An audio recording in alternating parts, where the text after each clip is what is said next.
अस्सलाम वालेकुम व्यूअर्स, उम्मीद है आप खैरियत से होंगे। आज हमारे साथ एक बहुत ही स्पेशल गेस्ट मोहतरम सन्नान अहमद साहब मौजूद हैं और इनकी अगर आपने पहले ही वीडियोस देखी हुई हैं तो ये इतना शानदार तरीके से आपको टॉपिक एक्सप्लेन करते हैं कि आपकी मुश्किल से मुश्किल सवालों के जवाब भी बड़े आसान तरीके से देते हैं और आपके नॉलेज में इस कदर इजाफा होता है कि आप कहते हैं वाकई किसी बंदे की बात सुनी है। कैसे हैं सन्नान भाई, खैरियत से हैं आप? ठीक हैं? अल्हम्दुलिल्लाह, आई एम गुड। नुमान भाई, आप बताएं। अल्लाह का शुक्र, बिल्कुल ठीक ठाक। सबसे पहला और बड़ा ही मुश्किल सवाल सवाल ये है जी जी, कि शुरू करें। पाकिस्तान में इस वक्त रियल एस्टेट के अंदर थोड़ी बहुत बेहतरी देखने को मिल रही है। आप क्या हम्म, समझते हैं, मार्केट शिफ्ट हो रही है या बस कोई आर्जी हलचल हो रही है? देखिए नुमान भाई, सवाल तो आपने वाकई कहा है कि सवाल जो है काफी हद तक मुश्किल है और इस टाइम मार्केट में बहुत कॉमनली ये सवाल किया जा रहा है। हुँ, मार्केट जिस तरह हमने देखा कि आज से हर जो ट्रेडिंग मार्केट होती है ना, गोल्ड की हो, सिल्वर की हो, रियल एस्टेट की हो, बिटकॉइन की हो, क्रिप्टो की, जिस तरह हम बात करते हैं, हर मार्केट का एक साइकिल होता है। अगर हम पाकिस्तान के रियल एस्टेट की बात करते हैं तो पाकिस्तान के रियल एस्टेट का भी एक साइकिल है। एक हुँ, एक तरफ बूम आता है, फिर रिसेशन आता है, उसके बाद फिर बूम आता है, और ये साइकिल जो है पाकिस्तान के रियल एस्टेट के अंदर अगर हम देखें तो तकरीबन 7 से 8 साल का एक साइकिल होता है। एक ठीक है। मार्केट ने पीक देखी थी कोविड डेज के अंदर, बिफोर कोविड और ड्यूरिंग कोविड डेज के अंदर पाकिस्तान की मार्केट ने अपनी एक पीक को गेन किया था। हुँ, उसके बाद मार्केट जो है वो आहिस्ता से नीचे की तरफ गई थी। अगर हम ट्रेंड को देखें तो 2024 के अंदर मार्केट ने रॉक बॉटम को टच कर लिया था और उसके बाद से मार्केट आहिस्ता आहिस्ता बेहतरी की तरफ जाना शुरू हुई थी। अगर हम सही नेशनल है। इंडिकेटर्स की बात करें तो उसके अकॉर्डिंग हम देख सकते हैं कि अगर पाकिस्तान में हम 2025 की बात करें तो 2025 के अंदर रफली जो है पाकिस्तान में तकरीबन 30 बिलियन डॉलर जो है वो आपके पास रेवेन्यू आया है। और सही है। मैं बात कर रहा हूँ रेमिटेंस के मद में। और आने वाले एक साल के अंदर हम मजीद एक्सपेक्ट कर रहे हैं कि इससे भी ज्यादा आएगा। तो ठीक है। एक तरफ ये है कि हमारी जिस तरह बहुत सारे लोग पाकिस्तानी बाहर गए हैं, अब चाहे वो लेबर है, चाहे वो आपके डॉक्टर्स, इंजीनियर्स, आपके वो वर्किंग क्लास है, व्हाइट कॉलर जॉब वाले हैं, सबका एंड गोल ये होता है कि जब भी कोई अर्निंग होती है, कोई 8 लाख, 10 लाख, 20 लाख, 50 लाख को बंदा जोड़ता है तो उसने कहीं ना कहीं इन्वेस्ट करना होता है। और हुँ, इन्वेस्टमेंट के लिए पाकिस्तान में सबसे सेफ सिक्योर ऑप्शन वो रियल एस्टेट का ही होता है। और रियल एस्टेट के ठीक अंदर है। अगर मैं बात करूँ तो ऑन ग्राउंड प्रॉपर्टीज, लोग उसकी तरफ आते हैं ताकि जो सेविंग पड़ी है कहीं ना कहीं पार कर दें। कल को घर बनाना हो, उस प्लॉट को बेचना हो, अपार्टमेंट से रेंट हासिल करना हो, दुकान से किराया हासिल करना हो, या दुकान पे अपना कारोबार करना हो, तो लोगों का रुझान रियल एस्टेट की तरफ ही होता है। अगर हम बात करें तो आने वाले टाइम की, तो हुँ, 2025 जो है 2024 से बेहतर था, और 26 जो है इस टाइम तक 2025 से बहुत बेहतर जा रहा है। 2028 की प्रोडिक्शन जो है वो हमारी ये है कि मार्केट अपने पीक पे एक दफा टच करेगी। सही है। अच्छा, तो अब इससे थोड़ा-सा डिफरेंट क्वेश्चन है मेरा और वो ये है कि जी जी, प्लीज। आप भी जानते हैं हमारी रियल एस्टेट की मार्केट के अंदर जहाँ पे ऑन ग्राउंड प्रॉपर्टीज़ भी होती हैं, वहाँ पे प्लॉट्स में, फाइल्स में कई दफ़ा सट्टा भी चलता है और ये मार्केट जब तेज़ होती है, एग्जैक्टली। ख़ास तौर पर उस वक़्त ये बहुत तेज़ चलता है। आजकल भी कई हाँ जी। मार्केट्स में ऐसा देखने को आ रहा है कि वहाँ पे सट्टेबाज़ी चल रही है, इस तरह के मामला चल रहे हैं। इस हवाले से आपका क्या कहना है? देखिए, जहाँ पर ये मार्केट तेज होती है, सट्टेबाजी बिल्कुल चल रही होती है, और सट्टेबाजी को जो है वो कोई बेसिकली सट्टेबाजी चलती ही तब है जब कोई रेगुलेशन नहीं होती, कोई गवर्नमेंट का हुँ, कंट्रोल, कोई चेक एंड बैलेंस नहीं होता। अगर हम प्लॉट्स की बात करें तो प्लॉट्स में सट्टेबाजी चलती है तेज मार्केट के अंदर, कि बहुत सारे लोग जो है वो प्लॉट्स को बाइंग सेलिंग जो हो रही होती है, बयाने किए जा रहे होते हैं मार्केट के ऊपर, जो है लोग प्लॉट उठाकर ओवर प्राइस के ऊपर सेलिंग कर रहे होते हैं। और मार्केट जो है वो प्लॉट की या किसी भी एसेट की असल वैल्यू को डिसरप्ट किया जा रहा होता है उस चीज के ऊपर। और अगर हुँ, हम फाइलों की बात करें तो फाइलों की मार्केट तो चली ही पूरी की पूरी सट्टे के ऊपर है। अब सही है। ये अगर हम बात करें कि आगे आने वाले दिनों में हम ये चीज ज्यादा क्यों नहीं देखेंगे, जिस हुँ, तरह गवर्नमेंट की रेगुलेशन आ रही है, अभी आपने पिछले दिनों न्यूज देखी है, गवर्नमेंट जो है रेगुलराइज करने जा रही है आपकी फाइल्स को। अगर फाइल्स हुँ, हमारे सिस्टम जो है वो गवर्नमेंट के कंट्रोल में आती है, कि ओवर सेलिंग नहीं होती, और गवर्नमेंट जो है इसको रेगुलेट कर रही होती है कि यहाँ पर आपको जितने प्लॉट्स उतनी फाइल सेल आउट होंगी, ये चीजें सट्टे को कंट्रोल करती हैं। इसके साथ साथ सही है। गवर्नमेंट जो है आगे आने वाले वक्त के अंदर एस्क्रो अकाउंट में डेवलपर को बाउंड कर रही है, ये चीजें सट्टे को कंट्रोल करती हैं। इसके अलावा गवर्नमेंट जो है, जो गवर्नमेंट की करंट टैक्सेशन पॉलिसीज है, बहुत सारे जो अच्छे डेवलपर्स हैं वो गवर्नमेंट को इस मामले में गाइड भी कर रहे हैं, और गवर्नमेंट ऑफिशियल खुद भी इस चीज को नोट डाउन कर रहे हैं कि हम हुँ, एक तो एमएनएसटी दें, लेकिन चीजों को जो डेवलपर्स हैं उनको बाउंड करें और उनको जो है अपने सिस्टम के अंदर लेके आएं, कि जहां पर भी वो अपार्टमेंट बिल्डिंग है या सोसाइटी है, वहां पर ओवर सेलिंग से परहेज किया जाए। जब ओवर सेलिंग नहीं होगी, आपका सट्टा नहीं चलेगा। सट्टा आपका चलता है तब है जब मार्केट के अंदर प्रोडक्ट आपके पास बहुत ज्यादा फ्लोट कर रही होती है और उसको ट्रेड इस लेवल पे हो रही होती है, मार्केट तेज है, लोगों में हाइप बनी है किसी प्रोडक्ट की, उसका अगर आज रेट और है, सुबह रेट और है, अगले हफ्ते रेट और है। हुँ, जब आप एक चीज नेचुरल वैल्यू के ऊपर जाने दे रहे होते हैं, तो वहां पर आपको पता चलता है कि अगर एक एसेट जो आज 10 लाख का है या आज 20 लाख का है, तो अगले 2 महीने के अंदर, 6 महीने के अंदर डबल नहीं हो सकती प्राइस। ऐसा कहीं पे भी नहीं बिल्कुल सही, होता। प्राइसेस जो सही। है अपने एक टाइम के साथ अपनी एक पीक पकड़ती है कि अगर आज हुँ, हमारा एसेट 20 लाख रुपए का हमने एक प्लॉट लिया है, तो वो हो सकता है साल बाद या 2 साल बाद मुझे जो है 5 से 10 लाख रुपए का प्रॉफिट छोड़ के जाएगा। मार्केट तेज होगी, सही हो है, सकता है 1 साल बाद 10 लाख इजाफा हो जाए, लेकिन एक टाइम सही के है। बाद होता है। एसेट में कभी भी रातों रात इजाफा नहीं होता। तो ये बिल्कुल चीजें ठीक। हैं कि सेक्टर को परहेज करने के लिए गवर्नमेंट की काफी सारी पॉलिसीज है, और डेवलपर्स को इस चीज को, बहुत सारे डेवलपर्स मार्केट में आ रहे हैं जो इस चीज को करने के लिए खुद प्रमोट कर रहे हैं, कि वो खुद इंश्योर करते हैं कि हम चीज दे ही नंबर के साथ रहे हैं। हार्ट टाउन के कमर्शियल आए, आपने देखा कि उन्होंने दिए नंबर के साथ है। अलगनी गार्डन फेज हुँ, 7 की प्रोडक्ट्स है, उन्होंने दिए नंबर के साथ है। जब चीज आई नंबर के साथ, उसकी ओवर सेलिंग नहीं हो सकती, उसमें सट्टा नहीं कर सकता। सबमिशन नहीं होनी है, चीज पे नाम, चीज नाम पे जमा होनी है, और एक टाइम से रेट में इजाफा होना है। बिल्कुल ठीक हो गया। अब आप हमारे व्यूअर्स को ये बताइए, 2028 की प्रेडिक्शन तो आपने की है, उसमें मैं बाद में आता हूँ। अभी आप ये बताएँ कि करंट जी जी। मार्केट जो हमारी चल रही है, इसको आप बायर्स मार्केट कहेंगे या सेलर्स मार्केट कहेंगे? बहुत अच्छा सवाल किया आपने कि बायर्स मार्केट है या सेलर्स मार्केट है। देखिए, किसी भी टाइम के अंदर बायर या सेलर जो है कभी भी मार्केट से खत्म नहीं होता। ना ही हम ये कह सकते हैं कि बायर मार्केट में, ना हम ये कह सकते हैं कि सेलर मार्केट से खत्म हो गया। रोटी, हुँ, कपड़ा कपड़ा मकान ये इंसान की बेसिक नीड है, और मकान की अगर हम बात करते हैं तो उसमें ये है कि आपकी रियल एस्टेट आती है, ऑन ग्राउंड प्रॉपर्टीज आती है। ऑन ग्राउंड प्रॉपर्टीज का काम किसी भी टाइम में कम नहीं होता। उसमें उसके डायनामिक्स चेंज होते हैं रियल एस्टेट के, लेकिन कभी भी ये नहीं होता कि आप ये कह सकें कि उसमें मार्केट को खत्म हो चुकी है, वो चीज जो है वो उसमें उस तरह से नहीं है। अब जिस वक्त हम बात कर रहे होते हैं रियल एस्टेट की, अगर प्लॉट का काम नहीं हो रहा, इसका मतलब है पैसा अपार्टमेंट से पार्क हो रहा है। ये नहीं है कि काम नहीं खत्म हुआ हुआ है, डायनामिक्स चेंज हुए हुए हैं। तो अगर मैं हुँ, करंट मार्केट की बात करता हूँ, इस टाइम पे मेरा ख्याल है कि ये बायर्स की मार्केट है। इस टाइम पे बायर मार्केट में ज्यादा है निस्बतन, लेकिन प्रोडक्ट टू प्रोडक्ट चीजें वेरी कर रही हैं। अब अगर हुँ, बहरिया टाउन के मार्केट की बात करते हैं, मिसाल दे रहा हूँ मैं आपको, तो वहां जी, पर इस टाइम पे हम देखने में आता है कि कुछ ब्लॉक्स के अंदर मार्केट में तेजी है, लेकिन कुछ ब्लॉक्स में उस तरह से तेजी नहीं देखने को आती। वजह उसके पीछे हुँ, क्या है? जहां पर इन्वेस्टर को ग्रोथ नजर आ रही है, जहां पर बिल्डर का रुझान ज्यादा है, वहां पर लोग बाइंग कर रहे हैं और बड़ी तेजी से बाइंग कर रहे हैं। आपको प्लॉट नहीं हुँ, मिल रहा होगा क्योंकि सेलर को पता है कि यहाँ पर प्राइसेस इंक्रीज होती जा रही है। इसी तरह अगर हम कुछ ब्लॉक्स की बात करें, कुछ ब्लॉक में इंक्रीज हो रहे होते हैं। डायरेक्ट ऑफ कराची की मिसाल है कि वहां पर जो है प्राइस एक टाइम से जो है बिल्कुल स्टेगनेट चल रही है, काफी ज्यादा लॉस भी हुए हैं। वहां पर मार्केट उस तरह से नहीं है। बायर मार्केट जरूर है, लेकिन बायर इस टाइम पे बहुत ज्यादा इंटेलिजेंट हो गया। बायर को इस चीज का पता है कहाँ पैसा लगाना है, कहाँ पैसा नहीं लगाना। तो बायर हुँ, मार्केट है, लेकिन हर प्रोडक्ट की नहीं है। कुछ सही। प्रोडक्ट के अंदर जो है अभी भी सेलर जो है वो आपको ज्यादा मिलेगा। लेकिन अगर हम जनरली बात करें, तो जनरली इस टाइम के ऊपर आपके पास बायर ज्यादा है, और बायर का रुझान बहुत ज्यादा है इस टाइम मार्केट के अंदर। मार्केट अपनी तेजी की तरफ जा रही है, लेकिन जो जितनी बड़ी मार्केट होती है, उसमें तेजी रातों रात नहीं आती। तेजी आते बिल्कुल हुए सही। भी एक टाइम है, प्रोसेस के थ्रू तेजी आती है। अगर मैं हुँ, 2028 की बात कर रहा हूँ, उसमें ये है कि आपको आने वाले टाइम के अंदर स्लो एंड स्टेडी ग्रोथ नजर आएगी। थोड़ी थोड़ी तेजी आपको वक्त के साथ नजर आती रहेगी। अगर हम पाकिस्तान की इकोनॉमी की बात करते हैं, तो हमारे यहाँ पर मैक्रो इकोनॉमिक्स के अंदर जो है हमारा कंट्री ग्रो कर रहा है, लेकिन माइक्रो इकोनॉमिक्स के अंदर कंट्री ग्रो नहीं कर रहा है। एक ले मैन की इनकम में इजाफा नहीं हो रहा।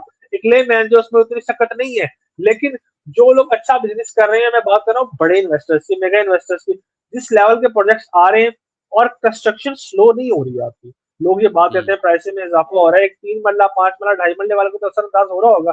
10 मरले वाला, बिल्कुल किनाल सही। वाला, 2 कनाल वाला, या इससे बड़े प्रोजेक्ट वाला, वो अपने उसका बजट असरअंदाज नहीं हो रहा, और मार्केट आगे आगे आपको बेहतर नजर आएगी। आगे नीचे जो तबका है माइक्रो इकोनॉमिक्स के अंदर में फायदा नजर आ रहा होगा इंशाल्लाह। हुँ, तो अब आपने ज़िक्र किया था 2028 की मार्केट का, कि 2028 में मार्केट में तेज़ी एक्सपेक्टेड है। तो हमारे व्यूअर्स को ये बताएँ, कौन-सी ऐसी फैक्टर्स हैं जिनको लोगों ने ज़हन में रखना है और लोगों को उससे आइडिया हो सके कि यार मार्केट में तेज़ी आ रही है, हम ज़रा तैयारी कर लें। तो कौन-सी ऐसी चीज़ें हैं जो जिससे आइडिया हो जाता है कि अब मार्केट में जो है वो तेज़ी आने वाली है? देखिए, चंद एक फैक्टर इस तरह के होते हैं कि जिससे आपको अंदाजा हो रहा होता है कि मार्केट में तेजी आने वाली है। अगर आप पिछले ट्रेंड की बात करें कि हम देखते हैं कि मार्केट 2016 में डाउन थी, और उसके बाद ऐसे ऐसे मार्केट बेहतर होती गई। कोविड डेज में मार्केट काफी ऊपर गई।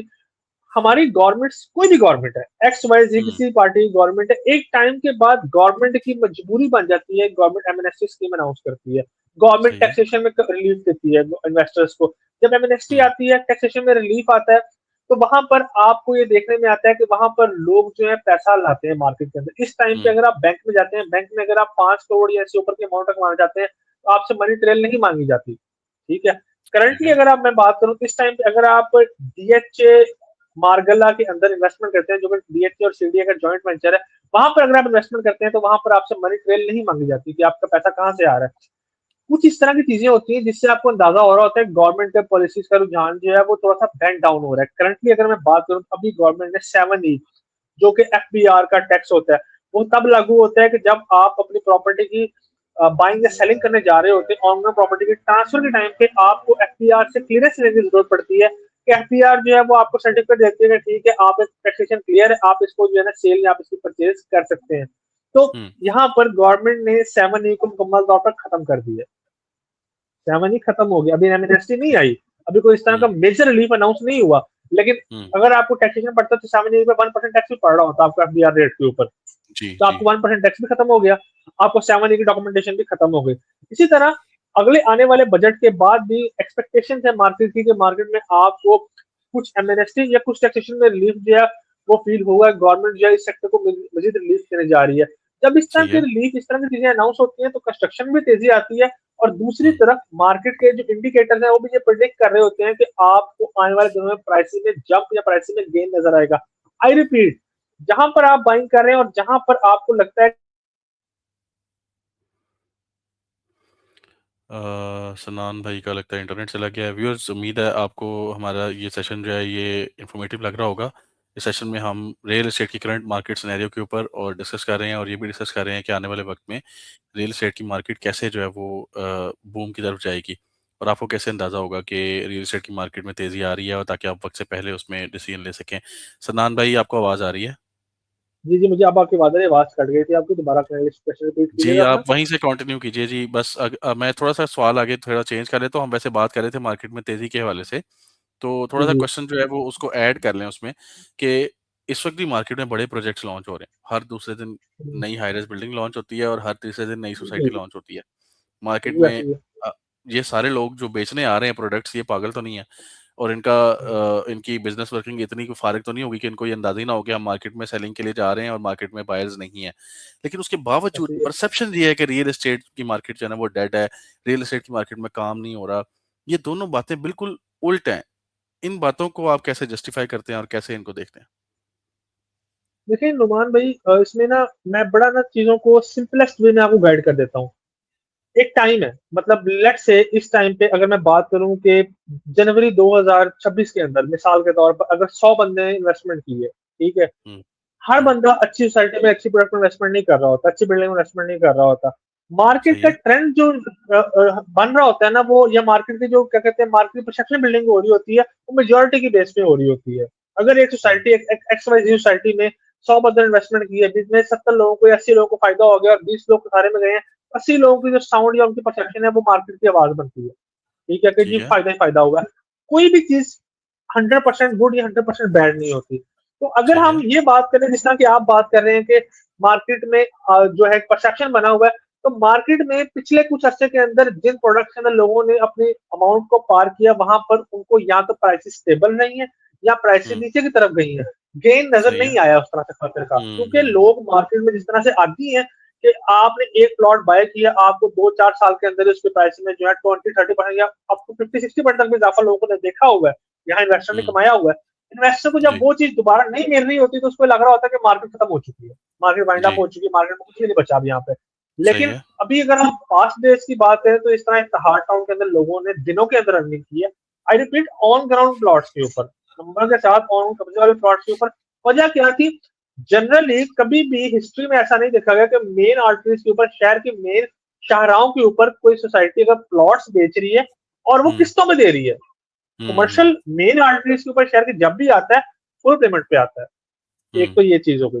दूसरा इंपॉर्टेंट चीज ये है कि जो बंदा जहां भी इन्वेस्टमेंट कर रहा है वो प्राइस का एनालिसिस लाजमी करे। अगर इर्द सही गिर्द है। की सोसाइटीज के अंदर आपको 30 से 35 लाख रुपए मरला मिल रहा है और कोई बंदा वहां पर आपको 25 लाख रुपया मरला जो है वो देने जा रहे हैं इंस्टॉलमेंट प्लान के ऊपर। इसका मतलब है आपके पास 5 से 10 लाख ग्रोथ का कुशन है।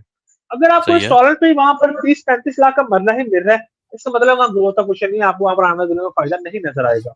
और हुँ, दूसरी हुँ, हुँ। चीज ये कि जो पिछले कुछ अर्से के अंदर कंस्ट्रक्शन के अंदर मेजर हाइक आई थी, कंस्ट्रक्शन का बहुत ज्यादा इजाफा आया था, तो हुँ, सोसाइटीज के ऊपर एक बर्डन आ गया था और उन्होंने डेवलपमेंट काफी स्लो हो गया। जब डेवलपमेंट स्लो होती है, डेवलपमेंट हुँ। नहीं हो रही होती, तो वहां पर प्राइसेस जो होती है डिक्लाइन का शिकार होती है, इन्वेस्टमेंट का ट्रस्ट जो है वहां से खत्म हो जाता है। तो ये भी चीज थी। बिल्कुल ठीक हमने है, पिछले देखा कि बिल्कुल ठीक पिछले है। तकरीबन 1 साल के अंदर प्राइसेस में मेजर गेन नहीं आया।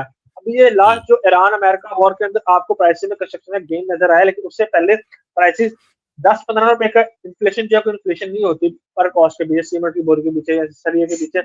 हमें इस दफा गेन नजर आया है, लेकिन उसमें भी हम देखेंगे आगे आने वाले दिनों के अंदर गवर्नमेंट उसका भी जो है सद्देबाब करेगी और आपको प्राइस में स्टेबिलिटी नजर आएगी, जिसकी वजह से मार्केट में तेजी आएगी इंशाल्लाह।